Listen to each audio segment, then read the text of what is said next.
How to fix Shopify 404 error.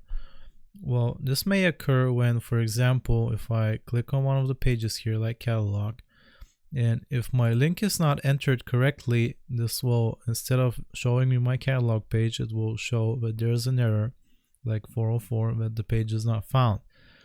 And this may be because you haven't entered the link for this page correctly. So the way we fix this is we go back to our main store here, main Shopify layout, and we want to go to the online store here on the left, and then you click on navigation from the drop down, and now you can see here the footer menu and the main menu.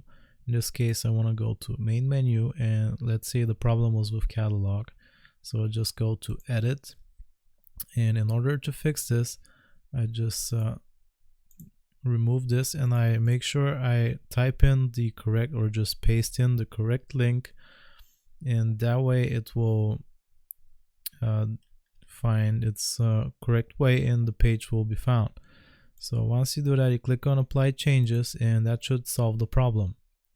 And that's how you fix Shopify 404 error. I hope this was useful. Remember to like and sub, and I'll see you next time.